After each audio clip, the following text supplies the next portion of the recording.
Hey Earthlings, welcome back and welcome to the final part of this three-parter.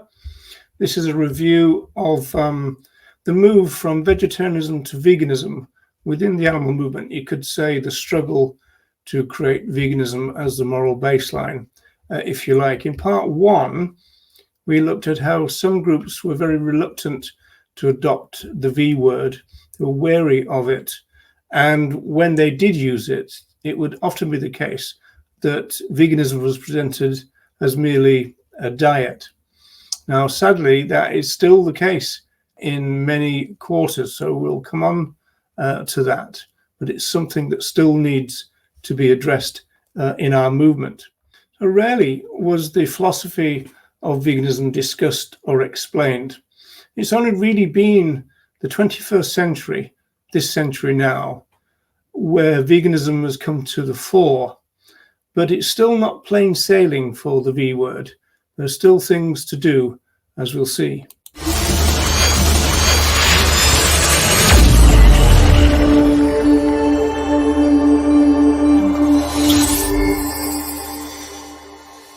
So in part two, I expressed my sadness that the vegetarian concept of carnism has been so popular within the vegan movement. In fact, it's so popular, you could say that this vegetarian idea has captured the heart of vegans for some reason. Melanie Joy, the person who coined the word carnism, describes it as merely a subset of speciesism. And so therefore it is quite misleading to describe carnism as being the opposite of veganism. In fact, the opposite of veganism is speciesism and human supremacism. I tend to think that having this vegetarian concept so prominent in the movement as it moves towards veganism is rather a dangerous thing.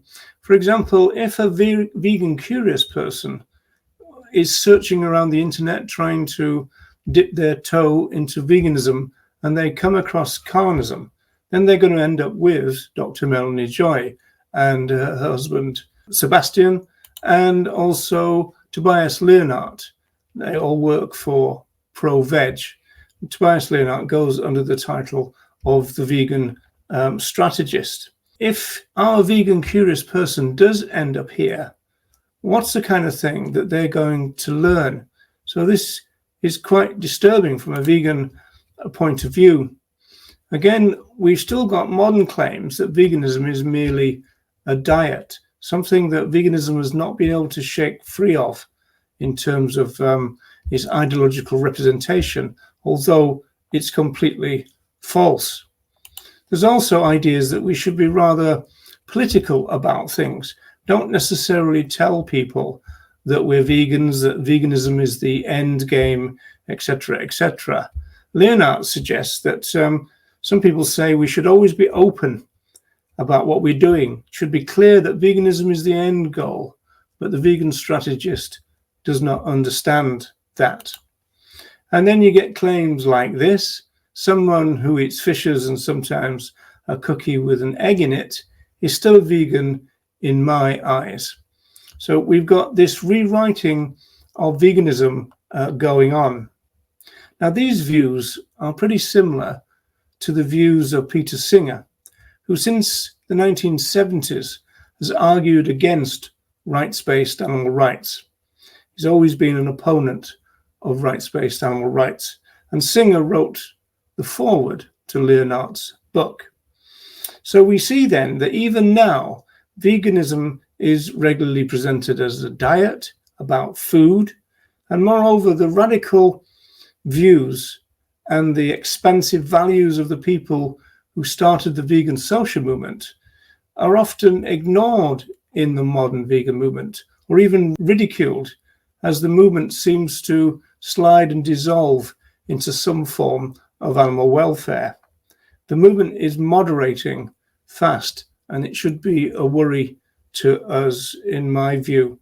Influencers, for example, like Earthling Ed, he's not particularly comfortable with the tougher version of veganism as presented by the pioneers of our movement. And so he says that he's happier to redefine veganism to mean something like efforts to reduce animal suffering, which is exactly the same message as the RSPCA. So we have a situation where at the moment in the movement, the word cruelty is absolutely dominant. It's the main word that we use in our claims making, meaning that the movement's current language largely mirrors that of the traditional animal welfare organizations. Again, like the RSPCA, there's kind of almost like no differentiation between animal rights and animal welfare anymore. They seem to have merged into a new version of new welfarism. So on language, the current movement seems to be rather confused. We're in a bit of a mess, really. The strategy seems to be that we're going to use words, welfare words like cruelty and abuse, and we're going to stick the label veganism onto the end of it and see if that works, see if people connect the dots.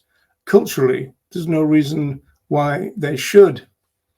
Finally, another worry, for me at least, is the fact that Pro-Veg are now funding vegan-friendly or vegan conferences, which means that Tobias Leonhardt gets to give the keynote speech at these conferences that have been financially supported by Pro-Veg. This is an example from only a few months ago in the University of Kent. Okay, so we've got a vegan conference, right? And at the very end of it, we're treated to a speech which suggests that we can use our fellow animals. We can use them for their wool and for their milk and for their eggs, for example, in some kind of alleged symbiotic relationship. This is the new thing that the vegan strategist is pushing. Now, this is very worrying that in the 21st century, the vegan ideas, vegan values, have still not been able to break free from animal welfarism. And we've not been able to really kind of forge for ourselves a true identity, which is to do with liberation and anti-exploitation, anti-oppression. You know, these stronger words that the pioneers of our movement used. You know, currently we're a little bit frightened of those at the moment. It's kind of really sad, it seems to me. The question I ask myself is, if I can live in a way that reduces animal suffering, why wouldn't I? Asking others to be as vegan as possible is also beneficial because it asks for reduction, which people are more receptive to than they are to full veganism.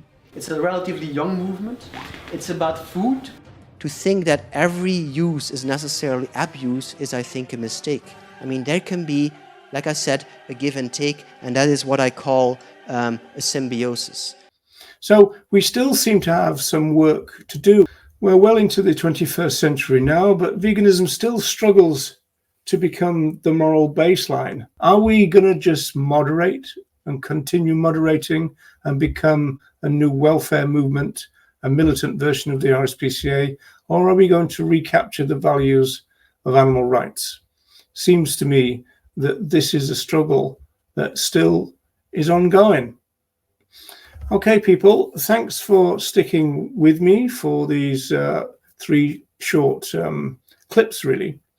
And I hope there've been some benefit. And Earthlings, see you again soon.